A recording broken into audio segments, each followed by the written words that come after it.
नमस्कार मित्रांनो, आजच्या या व्हिडिओमध्ये लाईफलाईन चित्रपट जो काल रिलीज झाला आहे त्याच्याबद्दल एक सिरियस मुद्दा असा मांडणार आहे। आता तो मुद्दा असा इतका जबरदस्त, अभ्यंकर सर, अशोक सराफ, हेमांगी कवी म्हणजे कोणाची नावं घ्यायची गरज नाही आहेत।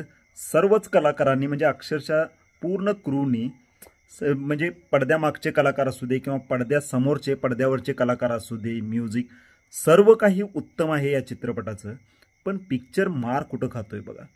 चित्रपटाचं योग्य ते प्रमोशन केलेलं नाही। म्हणजे चित्रपट रिलीज व्हायच्या थोडे दिवस आधीच फक्त ट्रेलर येताना डायरेक्ट असं समजलं की हा इतका सिरियस चित्रपट येतोय। आता ठीक आहे, ती एक गोष्ट ठीक आहे, चला या क्रूला ऑडियन्सची साथ मिळते, पण ऑडियन्सना चित्रपट बघण्यासाठी याला पुरेशा स्क्रीनच नाही आहेत। तुम्ही जर कोल्हापूरमध्ये बघितला, कोल्हापूरमध्ये बाबा 1-2 मल्टीप्लेक्स आहेत, 3 मल्टीप्लेक्स आहेत, इतके सिंगल स्क्रीन थिएटर्स आहेत, फक्त एक शो आहे, म्हणजे एक शो, दिवसभरातला एक शो अख्ख्या कोल्हापूरमध्ये, आणि अख्ख्या पुण्यामध्ये 2 शो, 2 ते 3 शो। म्हणजे हे कसं काय शक्य आहे? जरा मी या चित्रपटाचं कलेक्शन बघत होतो की काय झालं। पहिल्या दिवशी 10 लाख कसे काय, दुसऱ्या दिवशी 20 लाख, म्हणजे दिवसाला 10 लाख, आणि त्याचं बजेट तरी निघणार आहे का? इतका सुंदर सिनेमा, इतकी सुंदर कलाकृती बनवली आहे, म्हणजे सर्वच कलाकारांनी अगदी जीव तोडून काम केलेलं आहे, प्रश्नच नाही त्याच्यामध्ये काही।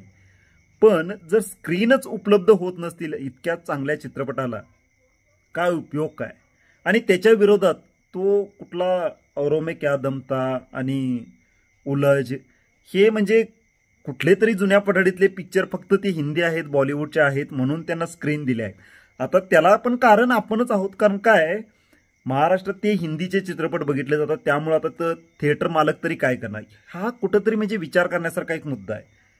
आता याला पुरेशा स्क्रीन नसल्यामुळे मी कित्येक कमेंटमध्ये माझ्या व्हिडिओच्या बघितलं की स्क्रीन नाही आहे, व्यवस्थित वितरित झालेला नाही आहे सिनेमा। आपल्या मराठी लोकांना ना दिग्दर्शन येतं, लेखन येतं, ॲक्टिंग येतं, सगळं काही येतं, ते चांगले कलाकार आहेत, पण ते चांगले बिझनेसमॅन नाही आहेत।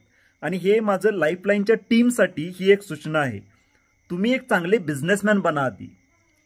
तुम्ही सर्व काही चांगलं करताच, पण तुम्ही चांगले बिझनेसमॅन नाहीये, त्यामुळे तुम्ही एक पिक्चर काढणार, एक चित्रपट, दुसऱ्या चित्रपटाला तुम्ही दिवाळखोर झालेले असणार, हे सत्य आहे। कारण का, तुम्हाला स्क्रीनच मिळालं नाही, तुम्ही काहीतरी केलं पाहिजे याच्या बाबा, तारका बदला, काहीतरी केलं पाहिजे, चांगलं प्रमोशन हे ते चित्रपटाचा बाबा एक असं अट्रॅक्शन करून ठेवलं पाहिजे की लोकांच्या मनात एक्साइटमेंट असली पाहिजे चित्रपट रिलीज व्हायच्या आधी। अख्ख्या म्हणजे कोल्हापूरसारख्या एका थिएटरला पिक्चर, एक स्क्रीन, एक शो, पुण्यात 1-2 शो अख्ख्या पुण्यामध्ये मराठी, म्हणजे काय बाकीकडे काय बोलायची गरजच नाही। सिंगल स्क्रीनला कुठंतरी 2 मल्टीप्लेक्सला 2 शो आहेत पुण्यामध्ये। याच्यामुळे चित्रपट हा याची रिकव्हरी होणार कधी? जे काय पैसे घातलेत, म्हणजे निर्मात्यांनी जे काय पैसे घातलेत ते पैसे त्याला निघणार कधी? त्यानंतरचा मग फायदा।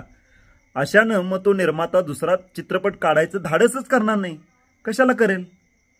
आता हा या प्रॉब्लेमचं सोल्युशन ठीक आहे, हे प्रेक्षकांचा म्हणजे ॲज अ ऑडियन्स म्हणून आपली पण काहीतरी जबाबदारी आहे। पण ही जी टीम आहे चित्रपट काढणारी, ही जी टीम आहे ना, पीआर टीम, मार्केटिंग टीम, यांनी थोडेसे प्रोफेशनल नेमले पाहिजेत। थोडंसं चित्रपट प्रमोशन करण्यासाठी एक प्लॅन असला पाहिजे, आणि त्या पद्धतीने तुम्ही केलं पाहिजे। त्यामुळे पुढचा चित्रपट करत असताना तुम्ही याची योग्य खबरदारी घ्या, एवढंच। आणि बाकी काय, ऑडियन्सना, प्रेक्षकांना एकच विनंती आहे, चित्रपट चांगला आहे, तुम्ही जा, बघा, प्रतिसाद द्या, तुम्हाला पण आवडेल चित्रपट।